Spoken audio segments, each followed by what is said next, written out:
Hello friends, the politics hub के channel पर आप सभी का स्वागत है। तो आई होप कि आप सभी ने मेरा चैनल सब्सक्राइब और लाइक ज़रूर किया होगा। तो आज का टॉपिक है the most important topics in UGC net. First paper में कौन कौन से मोस्ट इंपॉर्टेंट टॉपिक्स हैं जो आप सभी को कंप्लीट करके ही जाना है, ताकि आप 35 प्लस नंबर आराम से अचीव कर सकें। आज के टाइम पे यूजीसी नेट में कोई सेकेंड पेपर के थ्रू ही नेट नहीं क्वालिफाई कर सकता है, उसे फर्स्ट पेपर भी उतना ध्यान देना बहुत आवश्यक है। तो चलिए देखते हैं कि आज कौन कौन से टॉपिक्स हैं जो आप सभी को नंबर दिलवा सकते हैं। The most important topics, all most important topics हैं की लिस्ट मैंने आप सभी को दी है। तो ये चीज़ें तो कवर करके ही जानी है। मैथ्स में आपको प्रॉफिट लॉस और परसेंटेज, ये दोनों मैंडेटरी है कि ये दोनों पढ़ के ही जाना है।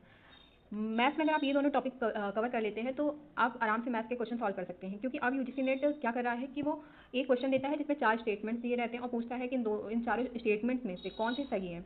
तो प्रॉफिट लॉस और परसेंटेज के ही क्वेश्चन दिए जाते हैं, तो आप इन दोनों को अगर कवर करके जाते हैं तो आप इसको आराम से इस क्वेश्चन को सॉल्व कर सकते हैं। डीआई पर आपको बहुत फोकस करनी पड़ेगी, क्योंकि डीआई इस समय यूजीसी नेट बहुत ही हार्ड पूछ रहा है।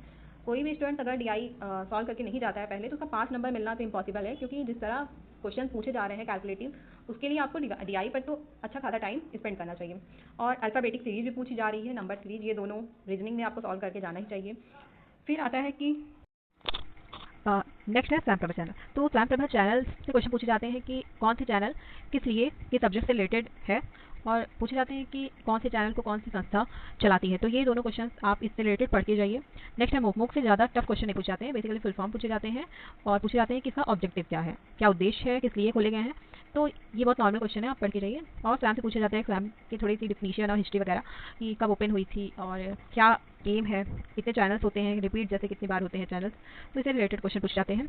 और नेक्स्ट है कि सबसे इंपॉर्टेंट है कि ऑल यूनिवर्सिटीज, जितनी भी यूनिवर्सिटीज़ आज तक ओपन हुई हैं उन सभी की ईयर पढ़ लीजिए, कब खुली है इस ईयर में। तो बेसिकली क्रोनोलॉजी में आता है, तो उसको आप याद कर लीजिए कौन सी यूनिवर्सिटीज़ कब खुली है, मेन याद कर लीजिए।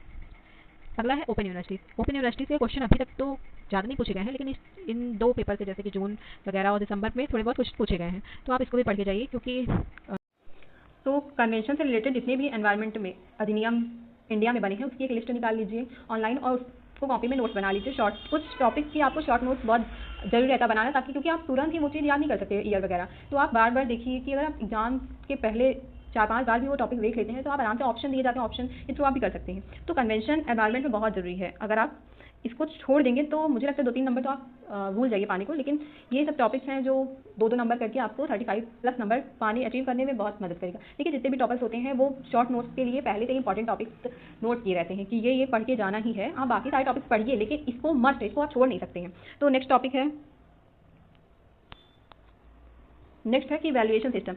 आप टाइप से इवैल्यूएशन सिस्टम्स के इस समय क्वेश्चन पूछे जा रहे हैं कि इवैल्यूएशन सिस्टम क्या होते हैं, इसके टाइप्स में उसकी डिफिनीशन पूछिए, मतलब एक टाइप दे दिया जाएगा, उसके बाद पूछेगा इसका क्या मतलब होते हैं। तो इवैल्यूएशन सिस्टम भी बहुत इंपॉर्टेंट है टीचिंग एप्टीट्यूड में। एनईपी पे भी क्वेश्चन बहुत कम बनते हैं, लेकिन बनेंगे, आप छोड़ नहीं सकते हैं।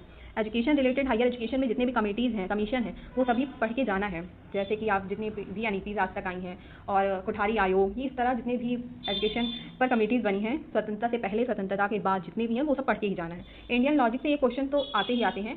अगर आपको लगता है कि आप पढ़ सकते हैं तो पढ़ लीजिए, वरना देखिए बहुत हार्ड है इंडियन लॉजिक, नहीं समझ में आता तो आप छोड़ दीजिए एक क्वेश्चन, बट अगर टाइम है तो आप पढ़ के जाइए। और एक क्वेश्चन आकृति अवस्था से आती है कि कौन सी आकृति है, तो ऑप्शन ये बहुत इजी है, अगर आप चाहें तो सीएम सर का आप पढ़ सकते हैं, मैंने उनसे ही पढ़ा था आकृति अवस्था। और क्वेश्चन एक आया भी था इस बार जून 2025 में। एसडीजी और एमडीजी गोल्स भी पूछे जाते हैं कि 17 होते हैं इसमें, 8 इसमें होते हैं, तो आप ये दोनों पढ़ के जाइए, बहुत इंपॉर्टेंट है। कैरेक्टरिस्टिक ऑफ आंतरिक वैधता और बाह्य वैधता, इसकी आप विशेषता पढ़ के जाइए, क्योंकि ये भी क्वेश्चन पूछे जा रहे हैं इस समय।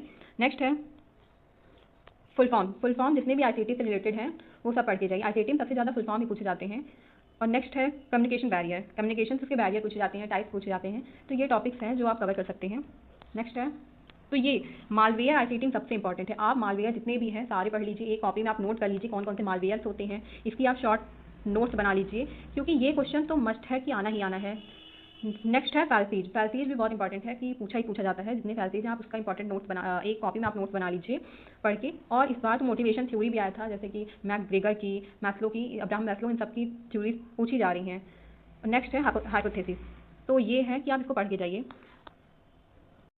तो अगला है रिसर्च और टाइप्स ऑफ रिसर्च, रिसर्च क्या होते हैं और रिसर्च कितने प्रकार के होते हैं, ये दोनों जितने भी प्रकार होते हैं रिसर्च के, वो सभी आप सभी को आना चाहिए, क्योंकि इस बार क्वेश्चन आया था कि केस स्टडी किसे कहते हैं। तो जब तक आप रिसर्च के टाइप्स नहीं जानेंगे कि कितने प्रकार के होते हैं, आप सारे जितने टाइप्स के होते हैं वो सभी आपको आना चाहिए। उसकी डिफिनीशन एटलीस्ट तो आपको आनी ही चाहिए। अगर आ जाता है तो आप बता सकें हाँ रिसर्च के प्रकार कितने होते हैं और कौन कौन से डिफिनीशंस होती हैं उनकी।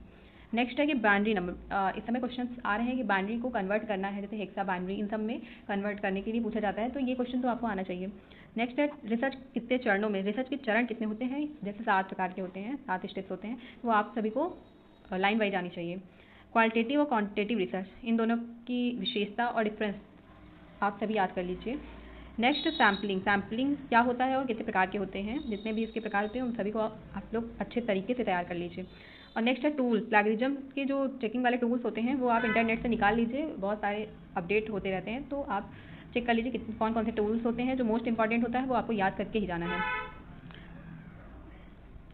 नेक्स्ट है कि सोशल मूवमेंट, जैसे कि सोशल मूवमेंट आज तक वीमेंस के लिए, फार्मर के लिए या एनवायरनमेंट से रिलेटेड जितने भी रिफॉर्म हुए हैं, जो भी सोशल मूवमेंट्स हुए हैं, वो सभी आपको ईयर वाइज और किस चीज़ के लिए हुआ था ये सभी आपको याद होने चाहिए। नेक्स्ट है क्वेश्चन, पिछले कुछ टाइम से मैं देख रही हूँ प्रीवियस ईयर में कि TSS और RSS ये बेसिकली एक फार्मूला पे बेस्ड एक क्वेश्चन होते हैं, जिसमें आपको सिर्फ एक फार्मूला याद करना होगा और क्वेश्चन आप सॉल्व कर लेंगे। अगर हो सके तो मैं ही आपको ये फार्मूला बता दूंगी, तो ये तो आपको एक क्वेश्चन तैयार करके ही जाना है चाहिए। अगर आ गया बाई चांस तो आप ये ना हो कि आपने पढ़ा ही नहीं था। नेक्स्ट है डिडक्टिव और इंडक्टिव मॉडल कौन से होते हैं, ये आप सभी को पढ़ के जाना चाहिए। तो ये मोस्ट इंपॉर्टेंट टॉपिक्स था जो आप सभी को, अगर आप सबने पेपर 1 अच्छे तरीके से नहीं पढ़ा है तो भी अगर आप लास्ट मोमेंट पर 1 महीने पहले इन सभी मोस्ट इंपॉर्टेंट टॉपिक्स को पढ़ के जाते हैं तो मैं आपको गारंटी देती हूँ 35 प्लस क्वेश्चन आप सभी अटेम्प्ट करके आएंगे। और 35 प्लस मतलब 70 नंबर आपको नंबर अच्छा खासा होता है, जो नेट या JRF तक आपको स्कोर करवा सकता है। तो आई होप आप सभी को मेरा आज का टॉपिक बहुत अच्छा लगा होगा और मैं आशा करती हूँ कि आप सभी का UGC का प्रिपरेशन बहुत अच्छी तरीके से चल रही होगी। तो मेरे चैनल को आप फॉलो कर लीजिए ताकि मैं आपको और अच्छी अच्छी स्ट्रैटेजी बता सकूँ और आपकी UGC नेट क्लियर कर सकूँ। तो थैंक यू सो मच, और लाइक करना नहीं भूलिएगा और सब्सक्राइब भी कर लीजिए। Thank you so much.